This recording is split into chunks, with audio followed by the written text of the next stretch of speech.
All right, so get this. You've sent us tons of stuff about Fermat's last theorem, Yeah. historical accounts and mathematical explanations. Yeah. Even something about code breaking in cicadas. Right. Like, where do we even start with all this? Well, I think the best place to start is with the theorem itself. Okay. It's so simple. Yeah. It looks like a riddle. I was going to say, it's like on a puzzle book. like taking Pythagoras' theorem. Right. You know, a squared plus b squared equals c squared. Exactly. It's just like changing it up a little bit. Exactly. And it's that tiny tweak, changing that exponent from a 2 to a 3. It just throws the whole thing into a completely different dimension of complexity. Wow. Fermat said you can't find any whole numbers that solve the equation Okay. with that cubed exponent. Interesting. Or any higher power for that matter. So this deceptively simple problem stumped mathematicians for centuries. Centuries. Why was a proof so hard to find? It challenged some of the fundamental assumptions about numbers. Okay. It wasn't just about solving an equation. It was about understanding the nature of numbers and how they relate to each other. So who was this Fermat guy? Was he like a... Pierre de Fermat was a 17th century lawyer in France. Okay. He was brilliant, but he considered math a hobby. Hold on, a hobby. Yeah. So he just comes up with this thing that baffles mathematicians for centuries as like a side gig. Pretty much. What else did he do in his spare time? Well, he did make contributions to calculus as well. Okay. So he really loved number theory. Okay. And to make things even more challenging for future mathematicians, Fermat had this habit of just writing down theorems in the margins of books without providing the proof. Oh, he just like threw these mathematical grenades and walked away? Yes. No wonder people were obsessed with this guy. Yeah. Tell me about this note in the margin of Diophantus's Arithmetica. Ah, yes, the infamous note. Okay. So he writes down that he has this amazing proof for his last theorem. Yeah. But the margin's too small to write it out. It's like he was challenging the world to figure it out. Yeah. He was like, come on. Yeah. Solve this. Basically. So this note basically launched a 350-year mathematical treasure hunt. Yes, it did. It seems like proving Fermat's last theorem became like this matter of pride for mathematicians. Absolutely. Was there more to it than that? Yes, there was. Okay. See, in mathematics, theorems are like building blocks. Okay. If one theorem is shaky or unproven, it can bring down an entire area of mathematics that's built on it. So it's like a domino effect. Exactly. Okay. Proving Fermat's last theorem wasn't just about solving one problem. Yeah. It was about ensuring the stability of a whole system of mathematical knowledge. Okay, so we've got this mysterious note. You're right. The stakes are super high for the mathematical world. Yeah. Now, to understand this, we have to go back to Pythagoras, right? You got this. A squared plus b squared equals c squared stuff. Why is that so fundamental? It underpins so much of trigonometry. Okay. Even fields like architecture and engineering. I'm remembering high school geometry right now. Yeah. But how does Fermat's last theorem connect to all of that? Well, we can't know for sure what sparked his thinking. Yeah. But he was basically playing with the foundation of Pythagoras' equation. Okay. He was curious what happens when you change that exponent, that little 2 to a 3 or higher. And that little change opens up this Pandora's box of mathematical complexity. Right. Wow. It's a reminder that in math, even small tweaks can lead to huge shifts in our understanding. This brings up something I've always been kind of fascinated by with math. Yeah. This idea of proof. Okay. It's not like science where theories are always being revised. Right. In math, once something is proven, it's true forever. Absolutely. A mathematical proof is timeless. Wow. It's not subject to the same uncertainty that you find in other fields. So Fermat's basically saying, I have this timeless truth, right, but I'm not going to tell you what it is. Yeah. That's kind of cruel. Little bit.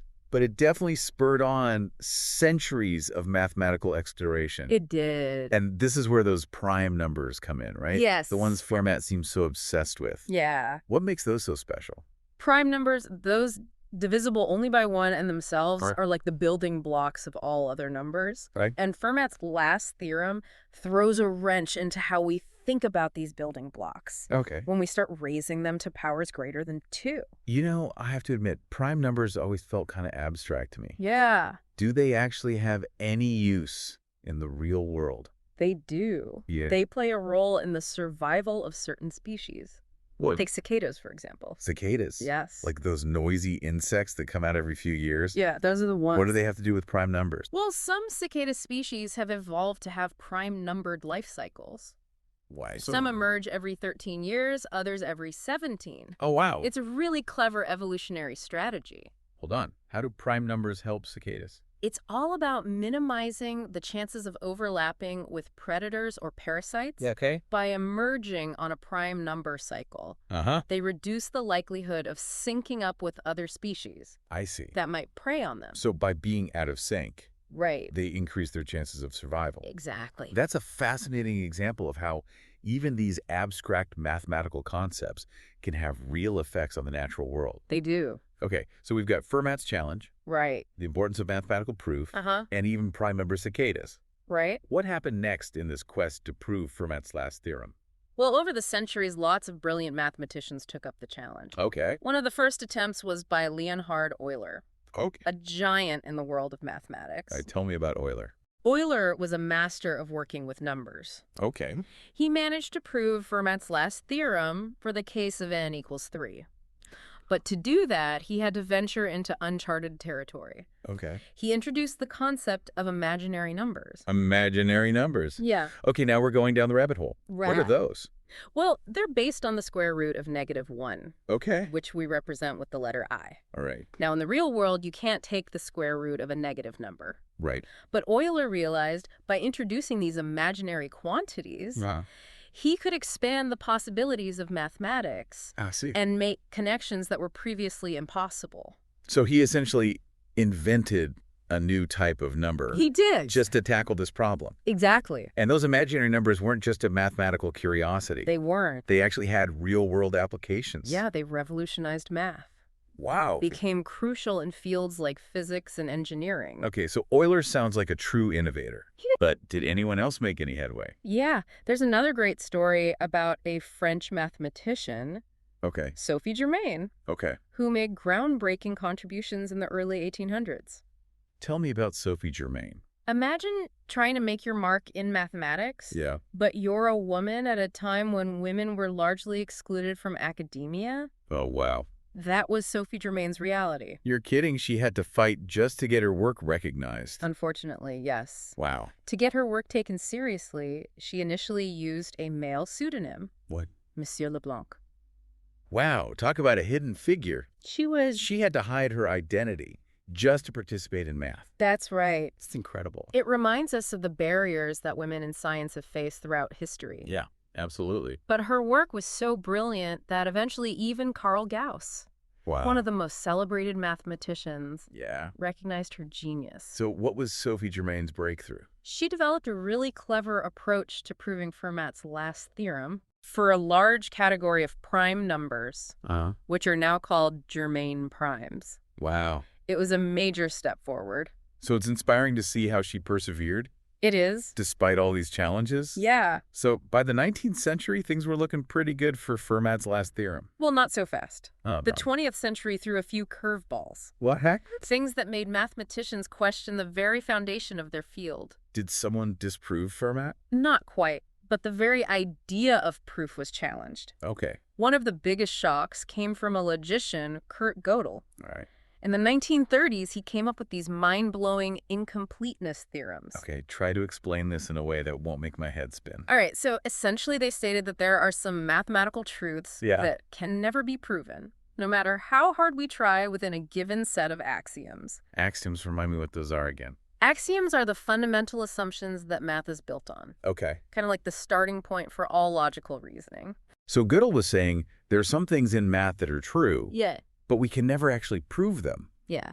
That seems counterintuitive. It was a profound realization, challenged the very idea that math was perfect and complete, a system where every truth could be deduced. And this raised doubts about Fermat's last theorem. It did. After centuries of progress, suddenly there was this potential brick wall. Yeah, This must have been frustrating. it was. But even amidst all this uncertainty, there was a twist. Oh. Something that injected a very human element into this mathematical quest. All right, now this I have to hear. It involves heartbreak, a large fortune, Okay. and a prize that reignited the pursuit of Fermat's proof. Okay.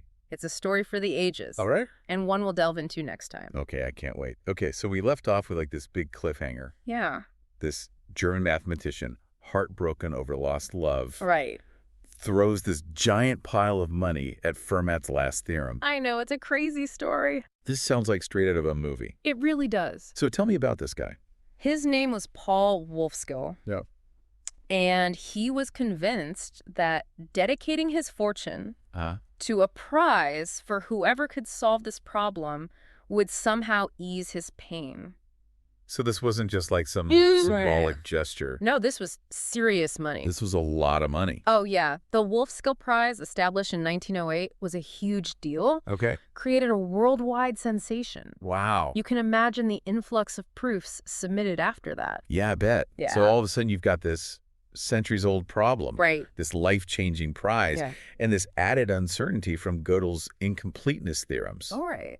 It's like the perfect storm for mathematical breakthrough. It really is. Is this when Andrew Wiles comes in? It is. Okay. And his journey is a testament to the power of human ambition Yeah. and just intellectual determination. So he first encountered this problem as a kid, right? He was captivated by it as a child. Yeah. Years later, as a respected mathematician at Princeton, he decided to dedicate himself fully to cracking this centuries-old puzzle. Why did he decide to work on it in secret for so many years? The pressure was immense. Yeah. But Wiles also understood that groundbreaking work in mathematics requires intense concentration, long periods of uninterrupted thought. So he needed to be alone with his thoughts. Yes, he did. Okay. He knew that every time he had to explain his progress, it would break that flow. It's like he was protecting the problem itself from outside interference. Right. So how did he even begin to approach this thing? Well, after exploring a few different avenues, Wiles realized that the key might lie in a seemingly unrelated area of math. Okay. He started digging into the world of elliptic curves and modular forms. Elliptic curves and modular forms. Yeah. Those sound like completely different things. They do sound very different. I'm getting a little lost here. Okay. Could you unpack those a little bit? Of course. So think of elliptic curves as these smooth, almost organic shapes. You can graph them using certain equations. All right. They've fascinated mathematicians for centuries. Now, modular forms, on the other hand, are these highly structured symmetrical objects, almost like infinite mathematical kaleidoscopes. Okay, so one is about curves. Right. And the other is about patterns and symmetry. That's a good way to put it. How on earth are they connected? Well, that's what made this connection so groundbreaking. It goes back to a conjecture put forward by two Japanese mathematicians, Yutaka Taniyama and Goro Shimura, back in the 1950s. The Taniyama-Shimura conjecture. Exactly. It essentially proposes that every elliptic curve has a corresponding modular form. So they're saying despite their differences, Yes. these two mathematical objects are deeply intertwined. That's right. So Wiles thought that if he could prove this seemingly crazy conjecture, Yes. he could prove Fermat's last theorem. That was his insight. That's pretty wild. It was brilliant. That's awesome. Taniyama and Shimura had essentially created a bridge between these two seemingly unconnected areas of mathematics. So if he could show that this bridge was real, then Fermat's last theorem would follow.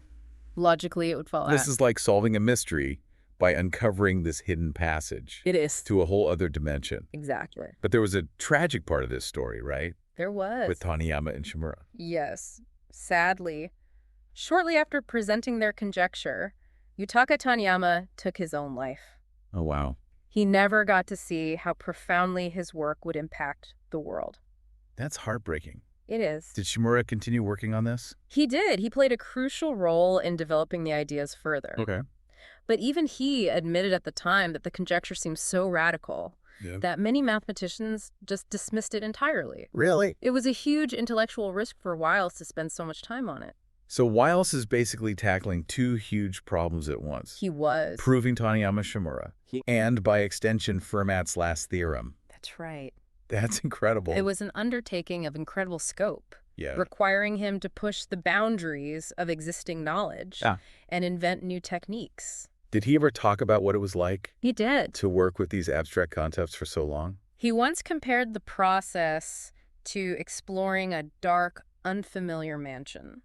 Okay. You stumble around in the dark, bumping into things, slowly piecing together a sense of the layout. Okay. And then maybe you find a light switch.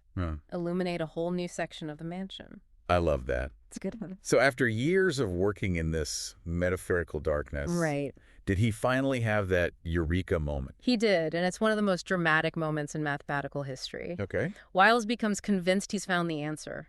Okay. A complete and airtight proof of the Taniyama-Shimura conjecture. This is it, the moment he'd been working towards his whole life. Exactly. Wow. And to unveil it to the world, he chose a very fitting venue. A conference at the Isaac Newton Institute in Cambridge. Oh, wow. England. Talk about pressure. I know. This room full of, like, the world's most brilliant minds, all there, just waiting. Waiting to hear what he had to say. Okay, so Wiles takes the stage. Yes. What happens? He delivers a series of lectures. Okay. Each one building on the last, meticulously laying out his argument. Okay. He guides the audience through this incredibly complex landscape of mathematical reasoning.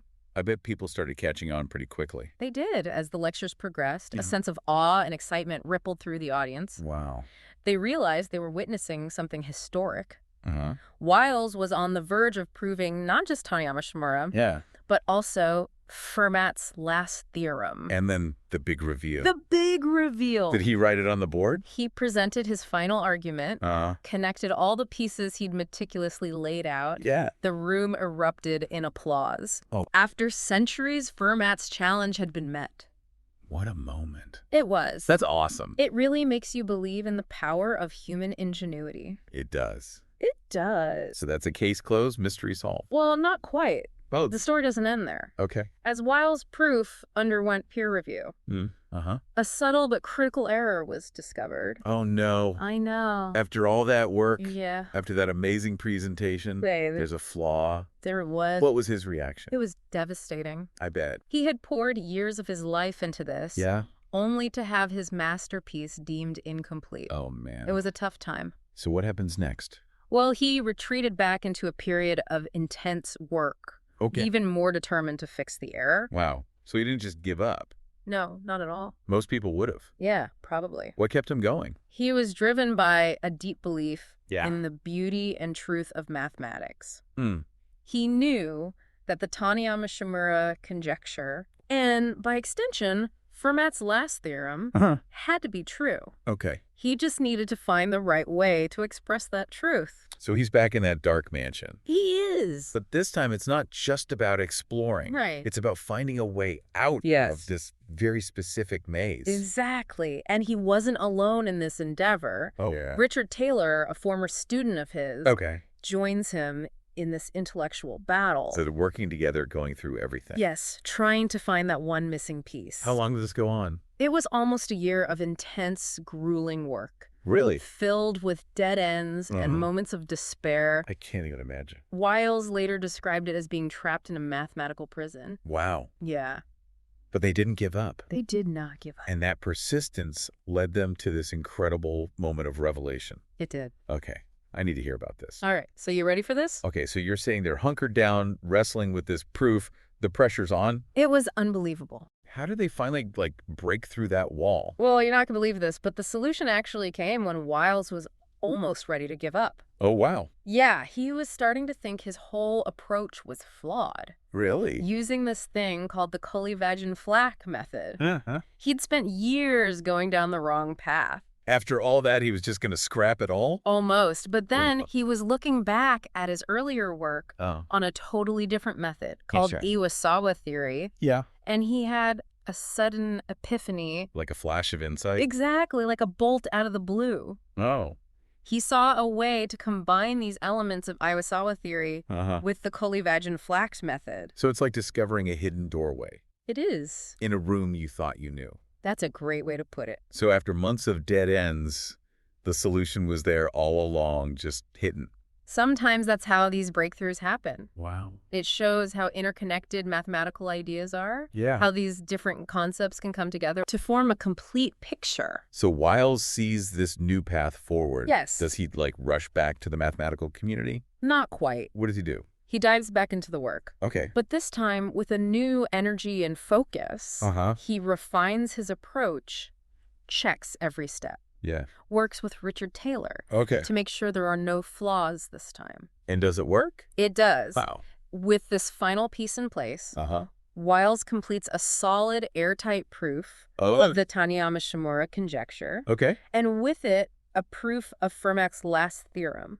It's almost poetic. It is. After years of wandering in the mathematical wilderness, he finds his way back to this familiar path and finds the missing key. You got it. So what happens next? Does he go back to Cambridge? Well, he submits a revised manuscript. This time with the corrected proof. The mathematical community initially skeptical. After the first time. Right. Meticulously scrutinized his work. And this time it passes. Wow, that must have been such a moment for him. It was the mathematical world celebrated. After centuries, Fermat's last theorem had finally been conquered.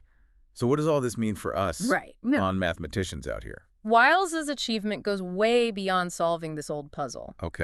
His work pushed the boundaries of mathematical understanding, opened up whole new areas of research. So like that bridge we were talking about before. Right. The connection between elliptic curves and modular forms. The Taniyama-Shimura conjecture, exactly. Yeah. Proving that conjecture opened up a whole new world. It provided insights into the deep structure of numbers with implications far beyond Fermat. So Fermat's scribble It did. had a ripple effect that continues to this day. Absolutely. Wiles's work fueled further exploration in number theory, algebraic geometry, even cryptography. Wow. It gave more support for the Langlands program, kind of this grand unified theory of mathematics. You know, we started this whole thing with a stack of seemingly unrelated material. I know. We had historical accounts, mathematical concepts, even cicadas. Right. But you've woven it all together into this incredible story. It's a great story. Of human persistence, ingenuity, and the power of ideas. The power of ideas. What's amazing is that this journey isn't over. Right. Wiles's proof closed the book on Fermat. But it opened up new paths for others to explore. It's like every answer leads to more questions. That's it, right. That's the beauty of it. It's a reminder that the pursuit of knowledge is a never-ending adventure. It really is. Who knows what other impossible problems are out there just waiting to be unlocked? Maybe the next Andrew Wiles is listening to this right now. I love that. Inspired to take on the next challenge. That's the beauty of it. Yeah. The quest for knowledge. The thrill of discovery. This constant push to understand our universe a little bit better. And who knows what incredible stories are waiting to be told. I know, it's exciting. What new connections are waiting to be made. That's what keeps us going. Yeah. The endless possibilities of the unexplored.